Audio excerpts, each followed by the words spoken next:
Sean todos bienvenidos, queridos amigos, a un nuevo repaso de la lección de escuela sabática de este trimestre acerca de Primera y Segunda de Corintios. Bienvenido, Claudio. Muchas gracias, Joshua. Muy contento como siempre y hoy tenemos un tema hermoso. Difícil pero hermoso. Hermoso, parte del título, todo para la gloria de Dios. Amén. Y esto se basaba en el versículo allí, 1 Corintios 10, versículo 31, en que decía que así, si comen o beben o hacen otra cosa, háganlo todo para la gloria de Dios. Durante la semana anterior estuvimos viendo que Pablo trata algunos temas acerca de la inmoralidad sexual y algunos pecados que se estaban dando dentro de la iglesia. Y siguiendo con ese tema, amplía un poco la inmoralidad sexual, pero también habla acerca de la idolatría. Cuán peligrosa es. Y en base a eso nos encontramos en un contexto donde había una discusión que podríamos decir tal vez banal hoy en día, Claro. pero que estaban discutiendo acerca de que si la carne que era ofrecida a los ídolos paganos, a los dioses paganos, correspondía comerlo o no. Y en esa parte encontramos dos grupos de personas. Uno, aquellos que se hacían llamar los fuertes, o Pablo los denomina como fuertes. Eso, Pablo los denomina. Que eran personas que tenían el conocimiento, que tenían tal vez la experiencia de saber que también estos dioses o estos ídolos eran nada más allá que podríamos decir que tal vez una estatua o algo así, y no le daban ninguna influencia. Pero estaban aquellos débiles, aquellos que tal vez venían recién ingresando al evangelio, pero que realmente no tenían una firmeza espiritual aún sólida. Claro. Entonces ellos cuestionaban esto y también era mal mirado. Y aparte de ellos le daban un poder supersticioso, Claro. un tipo de, podríamos decir, un tipo de poder a este artículo, en este caso que era la carne. Claro. Y allí se basaba la discusión. Claro, porque sin duda que había mucha carne que era llevada al mercado y el origen era sacrificios a ídolos, efectivamente. Entonces, tal vez para un cristiano, para un hijo de Dios, era difícil distinguir qué carne sí y qué carne no. Sí, también. Entonces, ahí hay un grupo de personas que muy pulcramente, digamos, identificaban las carnes y decían, oye, algunos de ustedes están comiendo carnes que tienen un origen pagano. Y vamos directamente a 1 Corintios 8:4. Pablo dice, acerca pues de las viandas que se sacrifican a los ídolos, sabemos que un ídolo nada es en el mundo y no hay nada más que un Dios. Bueno, Pablo lo primero que aclara es decir, por si tienen alguna duda, hay un solo Dios. Es decir, si alguien está sacrificando o haciendo cualquier cosa a otros dioses, la verdad es que eso es ficticio, no existe. El único Dios es nuestro Dios. Sí, y ahí Pablo es categórico y enfatiza en eso. Me imagino yo que, así como habían personas que estaban entrando a la iglesia, aún tenían arraigadas ideas que le quedaban de allí de su vida anterior. Sin duda. Acerca de los dioses, sobre todo acerca de la superstición. Nosotros vivimos en una región donde está muy enriquecida con la cultura. Sí. Y muchas veces también nos hemos quedado con esta especie de superstición. Hay gente que cuelga una pata de conejo, por suerte, porque también la cultura lo dice. Claro. O plantan ciertos árboles, ciertos remedios fuera de su casa. Y en gente que es cristiana. Claro. Entonces está ocurriendo algo parecido a lo que ocurría ahí. Y también nos encontramos con los ídolos. Claro, los ídolos sin duda que era algo que influenciaba muy, lo graficaste muy bien. Hoy en día muchos de nosotros venimos de culturas o de situaciones de la vida pasada y eso queda arraigado en nuestra vida.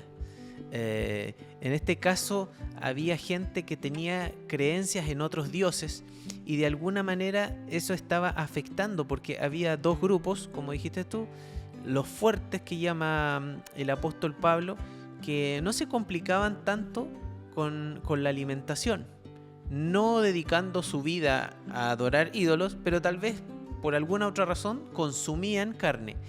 Pero habían unos débiles que de alguna manera eran afectados porque decían, oye, si alguno de nuestros hermanos está comiendo esa comida, de alguna forma está contaminando al grupo de hijos de Dios. Y Pablo pone el hincapié en que de alguna forma nosotros tenemos que priorizar primero la mirada a nuestro Dios, no a mirarse unos con otros. Y segundo, que si alguna cosa es ocasión de caer para un hermano, bueno, tenemos que dejarla a un lado en pos de la unidad. Y voy a leer 1 Corintios 8:13, dice, por lo cual, si la comida le es a mi hermano ocasión de caer, no comeré carne jamás, para no poner tropiezo a mi hermano. Mira qué bien que resuelve el apóstol Pablo. Sí, Pablo lo lleva muy bien en la responsabilidad de no causar tropiezo. Sí. En que mis actitudes, por más allá, o acciones, por más allá que no sean malas en sí, si generan alguna dualidad de pensamiento, o que el que viene entrando a la iglesia, aquel que está aprendiendo del mensaje, pueda tal vez tener un desánimo, si eso es causa de eso, lo deja. Pablo es categórico. Y en eso también Pablo en el capítulo 9 empieza a abordar acerca de algunas temáticas y la necesidad de mostrar un amor abnegado. Sí, qué difícil en estos tiempos el amor abnegado, Qué o sea, difícil. es algo ya que va en retirada. Claro, porque Pablo dice que esto va más allá de nuestra libertad, de ejercer nuestra libertad. Dice, si algo que nosotros podemos ejercer nuestra libertad le causa oprobio al otro, dejémoslo. O sea, Pablo no es categórico en decir esto es bueno, esto es malo, sino que el buen ejemplo, el hecho de que en 1 Corintios 8, versículo 1, él dice, el conocimiento envanece, pero el amor edifica. Finalmente es el amor el poder transformador. Y lo que Pablo viene a combatir, creo yo, y que combate hoy en día también el Señor, es la polarización de la idea. Sí. Cuando nos vamos a los extremos. Porque acá eso era lo que pasaba. Había un grupo muy cegado en un punto de vista y otro en otro. Y la conversación o la discusión se basaba en eso.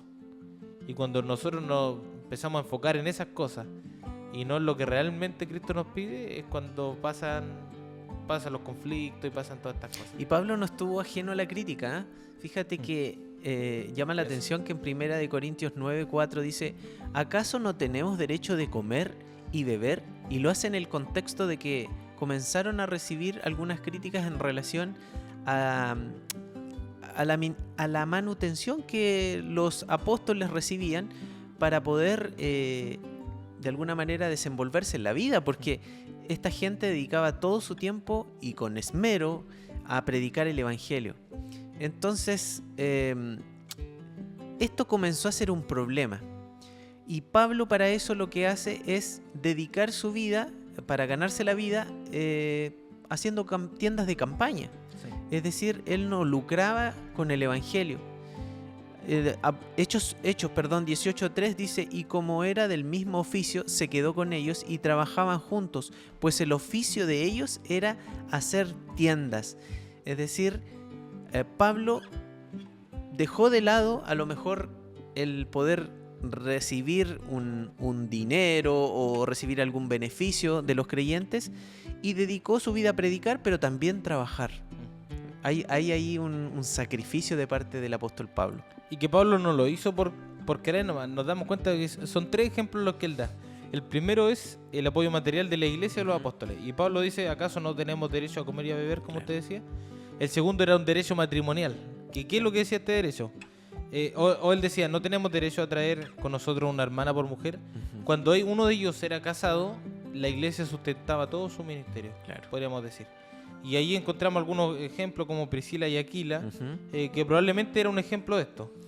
Uno era eso, y también el derecho de dejar de trabajar por el propio sustento. Y él dice, o solo yo y Bernabé no tenemos derecho a no trabajar, en 1 Corintios 9:6.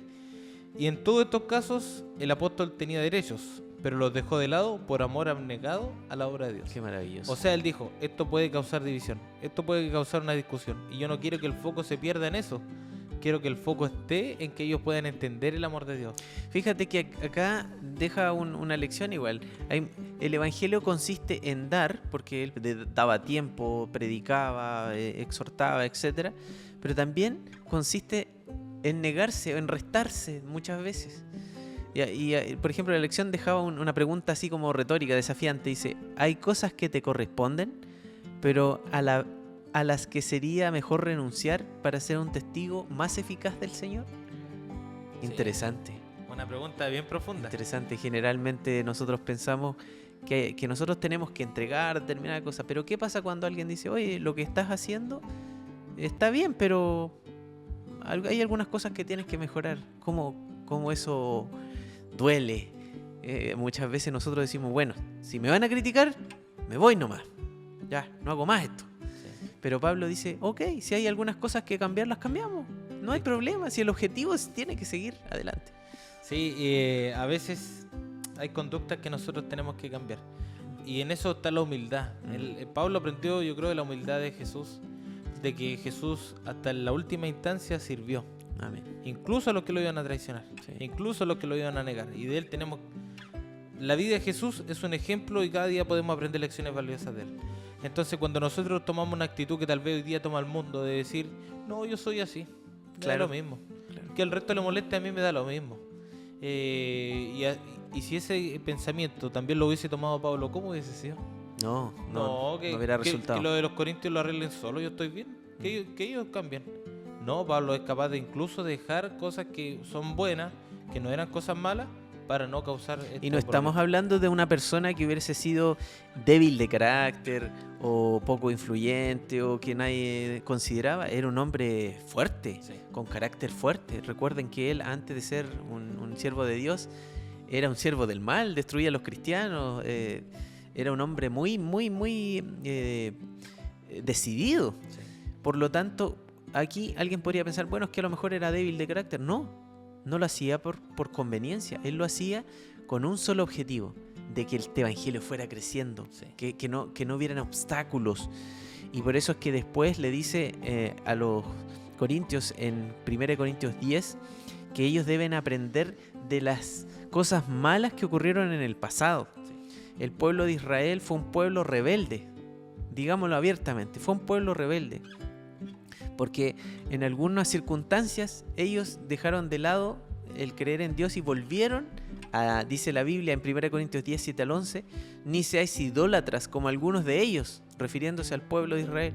Según está escrito, se sentó el pueblo a comer y a beber y se levantó a jugar. Ni forniquemos como algunos de ellos fornicaron y cayeron en un día 23.000. Ni tentemos al Señor como también algunos de ellos le tentaron y perecieron por las serpientes. Ni murmuréis como algunos de ellos murmuraron y perecieron.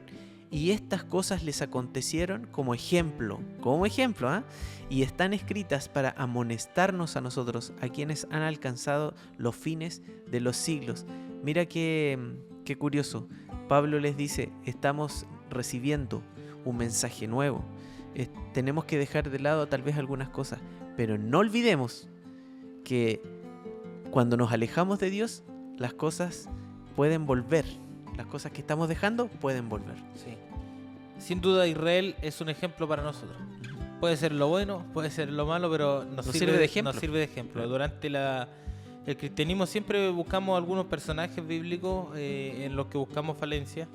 Y tenemos que aprender de ellos. Hasta Israel, aprendemos a veces de los fariseos, que sabe que a pesar de que hacían tantas cosas o tan legalistas, hacían bastante cosas buenas. El trasfondo no era el real, o la base no era la verdadera, pero sí también ellos colocaban una cuota de más de esfuerzo. Claro. Que también tenemos que aprender de eso, por ejemplo. Y del pueblo de Israel, uno de los problemas era que siempre le gustaba mezclarse. Ellos avanzaban un poquito Sí. y se pillaban con un pueblo y adquirían sus costumbres, adquirían sus dioses. Y yo quería relatar una historia A ver, que cierta Me vez, gustan tus historias, Joshua, dale, a ver. que ¿Por cierta qué nos vez sorprendes hoy? por ahí, si no me equivoco, por el Facebook la leí, acerca de un padre que su hija le pide ir a una fiesta. Y llega y ella le dice, yo voy a ir a la fiesta, pero no voy a tomar, no voy a fumar, solo voy a ir a compartir con mis amigos un rato. Voy a ir nomás. Voy a ir nomás, entonces voy a estar ahí. Y el papá le dice, ya, ningún problema. Y ella se pone un vestido blanco, dice, bien bonito para ir a la fiesta. Y el papá, antes de llegar a la fiesta, pasa por fuera una mina de carbón. Y le dice, hija, vamos a pasar aquí. Pero papá le dice, me voy a ensuciar. No, pero tú no vas a usar, no vas a trabajar, solo acompáñame. Y dice que entran a la mina y el papá se pone a escarbar carbón, saca un poco de carbón. Y cuando salen de la mina, la niña tiene el vestido negro ya de carbón. Lo que quiere enseñar esta historia es que muchas veces no somos Participantes activos. pero el hecho de estar ya cambia nuestro corazón, Claro. podríamos decir. Sí, ya nos mancha. Nos afecta. Y ocurría lo mismo con los corintios. Vemos que algunos participaban, dice, o estaban en algunos de los sacrificios que se hacían, o en algunos banquetes donde se comía esta carne. Y allí Pablo le dice, no pueden tomar de la copa de Dios y de la copa o de la copa de los demonios. ¿Es uno o es lo Claro. otro? Yo creo que esta parte que estás tocando tú fue algo que me aclaró la primera parte del estudio, porque yo dije, Pablo es es un poco tolerante con respecto a las carnes. Claro, porque la Biblia viene siendo muy categórica que no. Claro, Pero entonces Pablo no condena. así Pablo como dice, no condenemos a los que a lo mejor están comiendo, porque es más importante el tema de la unidad y además que a lo mejor ellos no tienen conciencia plena de qué carne específicamente está. Pero acá me deja totalmente claro. Él aclara en 1 Corintios 10:5 en adelante acerca de que Dios no tolera la idolatría. Y Pablo retoma el tema de los alimentos ofrecidos a los ídolos. Y lo hace con el fin de aclarar de que nosotros, como bien dijiste tú, no podemos ser parte de la adoración a Dios y a la vez estar en la idolatría. Es difícil entenderlo hoy porque no existen como dioses a los cuales uno va a adorar, ni hay ahí en el centro, no sé, una esfinge o estatuas que uno diga no vamos a adorar a Arturo Prat que está ahí no, en ni la plaza. tampoco a Caupolicán que Nada. están. Ya. La cosa es que de alguna forma nosotros sí podemos tener esto que dice en 1 Corintios 10:21. No pueden beber la copa del Señor y la copa de los demonios. No pueden participar en la mesa del Señor y en la mesa de los demonios. En nuestra vida cotidiana, Yoshua, ¿qué cosas pueden ser idolatrías? Lo conversábamos delante.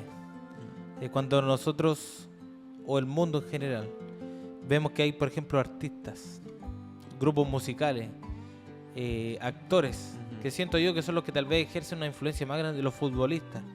Cuando vemos que la gente se vuelve loca por la visita, por ejemplo, de un famoso a una ciudad. Y hay gente que se vuelve loca y paga cifras estratosféricas para poder por ir a conocer a alguien que es un humano tal cual como él, que no tiene nada de especial en realidad, más allá tal vez algún talento, algún arte. Ahora lo peligroso y lo que Pablo hace énfasis, y Pablo no dice de la copa de, no sé, de estos malos hábitos, sino dice de la copa de los demonios. Claro. O sea, tenemos que tener cuidado con esta influencia porque no son cosas livianas, son nuestra lucha no es contra sangre ni carne, sino contra potestades, contra huestes del enemigo. Entonces lo peligroso que es mezclarlo en la idolatría y en dejar que eso moldee nuestro corazón. Sí, yo estaba pensando en lo mismo, que muchas veces nosotros no tenemos dinero para ofrendar, por ejemplo, pero sí tenemos para ir a un concierto que nosotros sabemos abiertamente que es gente que no adora a Dios. O tal vez el ambiente no se presta en absoluto para que esté la presencia de Dios. O muchas veces, como dijiste tú, participar en cosas, entre comillas, culturales, pero que nosotros sabemos que tienen un contexto espiritual en contra de Dios. Y podríamos seguir, ¿cierto? Eventos deportivos que son en el día del Señor y que nosotros decimos, pero bueno, si es un sábado al año que voy a pecar. Pero tal vez lo podemos ver de una forma jocosa o videos que se muestran donde, por ejemplo, va un matrimonio a ver un artista y la señora se desbanda y se va donde el artista y es capaz de abrazarlo y hacer cosas impropias con un desconocido.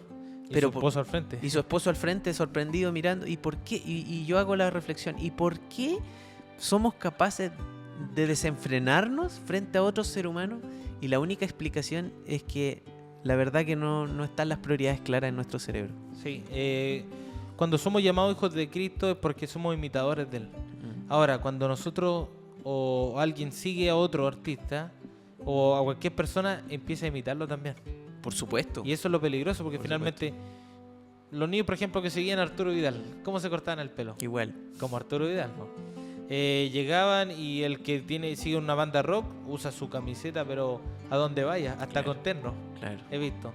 Y así. Y parece que usted lo puede mirar y va a identificar, esa persona es fanático de este.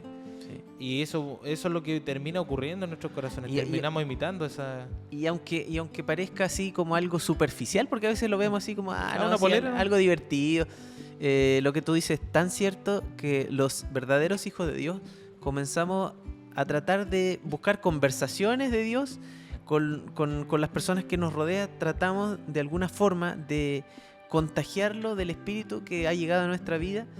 Es decir, es totalmente opuesto a cuando nosotros nos empezamos a contagiar de de tendencias o de corrientes que llegan a este mundo, tanto políticas, sociales, culturales, la que tú quieras. Y por eso son súper importantes estas lecciones, Yochoa, porque nos orientan. A veces nosotros vamos por el mundo como una hoja al viento, como se dice. Y Pablo nos aterriza, nos hace aterrizar así, tal vez un poquito violento.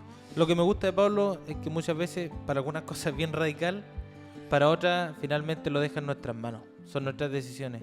Usted lo decía, por ejemplo, conversábamos acerca de tal vez algunos movimientos políticos, sin marcar ninguna preferencia, pero por ejemplo algún movimiento político que sesgue el cristianismo. Claro. Nos encontramos. ¿Cómo un cristiano puede apoyar algo que en otro país está siendo causa de dolor para su hermano cristiano? O simplemente el entregarse a filosofías que van en contra de la voluntad de Dios. Nosotros somos hijos de Dios y somos también participantes de este mundo y vamos a tener que participar en todas las acciones y está bien. Sin embargo, quiero terminar mi parte leyendo 1 Corintios 8, 1 al 3. Dice: en cuanto a lo sacrificado, a los ídolos, sabemos que todos tenemos conocimiento. El conocimiento envanece, pero el amor edifica. Y si alguno se imagina que sabe algo, aún no sabe nada como debe saberlo. Pero si alguno ama a Dios, es conocido por Él. En el fondo, nosotros, si de alguna manera Dios nos está orientando, nos está haciendo apartarnos de la idolatría, del mal, de las cosas que nos destruyen, es muy bueno. Pero por sobre todas las cosas debemos fortalecer el amor a Dios. Y por amor a Dios y a nuestros hermanos, muchas veces vamos a tener que dejar de lado cosas que en sí mismos no son malas, y también dejar de lado las cosas que derechamente no tienen que estar en nuestra vida. Porque como dice acá, lo que debe destacarse en un hijo de Dios es el amor a Dios. Por eso seremos conocidos, por el amor a Dios. Sí. Claudio, ¿corremos hoy el peligro de la idolatría? Yo creo que sí. Lo corremos, sin duda. ¿Cuál es el antídoto contra ella? Dice que es amar a Dios por sobre todas las cosas y al prójimo como uno mismo. Qué lindo. Nos libra de ese pecado. Ahí está la solución. Como decía el versículo, todo lo que hagáis, hacerlo para la honra y gloria de Dios. Amén. Así que, queridos amigos, gracias por acompañarnos. Esperamos que puedan tener un bendecido sábado, que este repaso también sea de bendición para ustedes, que puedan compartirlo allí con más amigos, sobre todo aquellos que están conociendo a Dios, para que ellos puedan nutrirse de este mensaje, que como iglesia podamos crecer. Estos mensajes de este trimestre parece que, como decíamos el otro día, sí, parece que los corintios eran adventistas.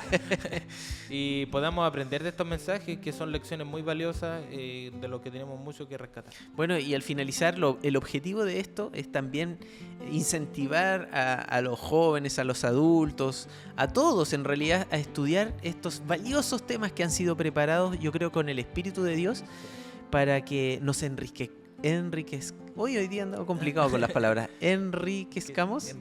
Para que nos volvamos más ricos en el mensaje, en este hermoso mensaje que ha llegado a nuestros corazones. Saludos, bendiciones, queridos amigos. Será hasta la próxima.